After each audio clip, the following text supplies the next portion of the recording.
আসসালামু আলাইকুম বন্ধুরা, আশা করি আপনারা সকলেই ভালো আছেন। বন্ধুরা, আজকের এই ভিডিওতে আমরা দোজাহানের বাদশাহ হযরত মুহাম্মদ সাল্লাল্লাহু সাল্লামের আদরের কন্যা হযরত ফাতিমা রাদিয়াল্লাহু তাআলা আনহু এর মৃত্যুর হৃদয়বিদারক সত্য ঘটনা সম্পর্কে বলতে চলেছি, যা শুনে আপনার মন ছুঁয়ে যাবে ইনশাআল্লাহ। তাই এই ভিডিওটি একেবারে শেষ পর্যন্ত দেখবেন। হযরত আলী রাত ফজরের নামাজ আদায় করতে মসজিদে গেছেন। এদিকে হযরত ফাতিমা রাদিয়াল্লাহু তাআলা আনহুর গায়ে অত্যন্ত জ্বর অবস্থায় ঘরের সমস্ত কাজ শেষ করেছে। আলী রাদিয়াল্লাহু তাআলা আনহু মসজিদ থেকে এসে দেখেন ফাতেমা কাঁদছে। আলী আব্দুল্লাহ রাদিয়াল্লাহু তাআলা আনহু প্রশ্ন করলেন, ফাতেমা, তুমি কাঁদো কেন? ফাতেমা কোনো উত্তর দিলেন না, বরং আরও জোরে জোরে কাঁদতে লাগলেন। আলী রাদিয়াল্লাহু তাআলা আনহু কয়েকবার প্রশ্ন করার পরে ফাতিমার আল্লাহ তাআলা কাঁদতে কাঁদতে বললেন, হযরত আলী, আমি স্বপ্নের মধ্যে দেখেছি আমার আব্বাজান রাসূলুল্লাহ সাল্লাল্লাহু আলাইহি ওয়াসাল্লাম আমার ঘরের ভিতরে ঢুকে কি যেন তালাশ করছেন। ঘর থেকে বাহির হওয়ার সময় আমি পিছন দিক থেকে আমার আব্বাজানকে ডাক দিলাম, ও আব্বাজান, আপনি কি তালাশ করছেন? আব্বাজান মুহাম্মদ রাসূলুল্লাহ সাল্লাল্লাহু আলাইহি ওয়াসাল্লাম বললেন, আমার ফাতিমা, আমি তোমাকে তালাশ করছি তোমাকে নিয়ে যাওয়ার জন্য। তিনি আরও বললেন, আমার ফাতেমা, আজকে তো তুমি রোজা রাখবে, সেহেরি খাবে আলীর দস্তরখানায় আর ইফতার করবে আমি আব্বাজানের দস্তরখানা। হযরত আলী রাদিয়াল্লাহু তাআলা আনহু ফাতেমার কাছে এই স্বপ্ন শোনার পর দুজনের বুঝতে বাকি থাকল না যে ফাতেমা আজকে ইন্তেকাল করবেন। দুজনে আরও জোরে জোরে কাঁদতে লাগলে। এই সময়ের মধ্যে হযরত হাসান হুসেন রাদিয়াল্লাহু তাআলা আনহু এসে জিজ্ঞাসা করলেন, ও আব্বাজান ও আম্মাজান, আপনারা দুজন কাঁদছেন কেন? ফাতিমা রাদিয়াল্লাহু তাআলা আনহুর আর একটা অভ্যাস ছিল, যখন হাসান হোসাইন কোনো কাজে বিরক্ত করতেন তখন দুজনকে নানাজানে কবরের কাছে যেতে বলতেন। আজকে ফাতিমা বললেন, তোমরা দুই ভাই এখন নানার কবরের সামনে চলে যা। কবরের নিকটে যাওয়ার সাথে সাথে কবর থেকে আওয়াজ আসলো, ও আমার আদরের নাতিরা, এই মুহূর্তে তোমরা আমার কাছে কেন এসেছো? আমার কাছে তো সব সময় আসতে পারবে, এখন যাও, গিয়ে মায়ের চেহারার দিকে তাকিয়ে থাক, আজকের পর তোমাদের মাকে আর পাবে না। এই কথা শোনার পরে দুই ভাই কাঁদছে আর দৌড়াতে দৌড়াতে আম্মার নিকট চলে গেলেন। গিয়ে আম্মাকে বললেন, তোমরা দুজনে কি কারণে কান্না করছো বুঝেছি। নানাজান আমাদেরকে বলে দিয়েছেন আজকের দিনটা তোমার জন্য শেষ দিন। নানাজান তোমার চেহারার দিকে তাকিয়ে থাকার জন্য আমাদেরকে বলেছেন। বিকেলের দিকে হযরত ফাতিমা রাদিয়াল্লাহু তাআলা আনহুর শরীর বেশি খারাপ হল, তাকে বিছানাতে শোয়ানো হলো। ফাতিমা রাদিয়াল্লাহু তাআলা আনহুর মৃত্যুর পূর্বক্ষণে আলী রাদিয়াল্লাহু তাআলা আনহুকে তিনটি কথা বললেন। এক, হযরত আলী, যেদিন থেকে আমি আপনার ঘরে এসেছি ওই দিন থেকে আজ পর্যন্ত আপনাকে আমি অনেক কষ্ট দিয়েছি। আলী, আপনি যদি আমাকে ক্ষমা না করেন তাহলে কিয়ামতের ময়দানে আমার কারণে আব্বাজান অনেক লজ্জিত হবে। আলী আমাকে বলেন, আপনি আমাকে ক্ষমা করেছেন কিনা?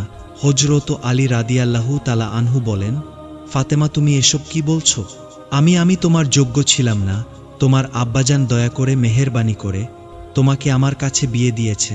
বিয়ের দিন থেকে নিয়ে আজ পর্যন্ত আমি আলী তোমাকে কোনোদিন ঠিক মতো দুবেলা খানা খাওয়াতে পারিনি।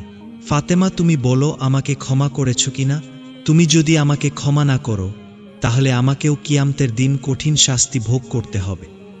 হযরত আলী, আপনার সাথে আমার দ্বিতীয় কথা হলো, আমি মারা যাওয়ার পরে আপনি বিয়ে করবেন দুনিয়ার যে কোনো মহিলাকে আপনার পছন্দ মতো। আপনাকে আমি অনুমতি দিলাম, আর আমার সন্তান দুইটিকে সপ্তাহে একদিন আপনার কোলের মধ্যে নিয়ে ঘুমাবেন।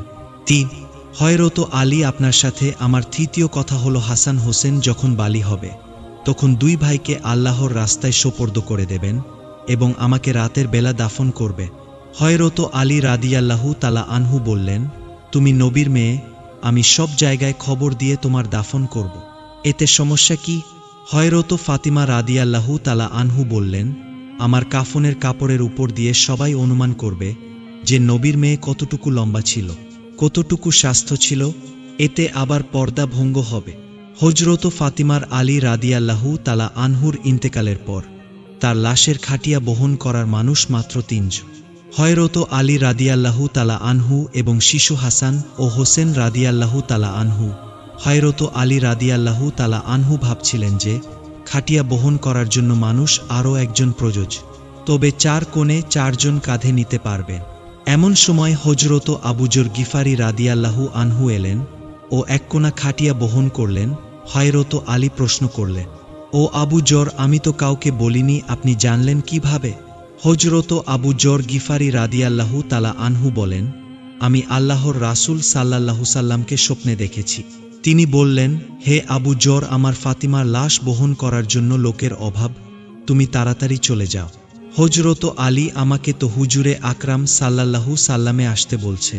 হযরত ফাতিমা আল্লাহকে যখন কবরে নামাচ্ছেন, তখন হযরত আবু যর গিফারি রাদিয়াল্লাহু তাআলা আনহু কবরের কাছে গিয়ে কবরকে উদ্দেশ্য করে বললে, একবার তুই কি জানিস আজ তোর মধ্যে কাকে রাখছি? জান্নাতের সকল মহিলাদের সর্দার হযরত ফাতিমা রাদিয়াল্লাহু তাআলা আনহাকে। তখন কবর থেকে কোনো আওয়াজ নেই। হযরত আবু যর গিফারি রাদিয়াল্লাহু তাআলা আনহু আবার বললেন, উনি হযরত হাসান হোসাইনের আম্মা। এবারও কবর থেকে কোনো আওয়াজ নেই। তিনি আবার বললেন, উনি হযরত আলী রাদিয়াল্লাহু তাআলা আনহুর স্ত্রী। উনি তো জাহানের বাদশাহ এর মেয়ে। খবরদার, কবর বেয়াদবি করছিস না।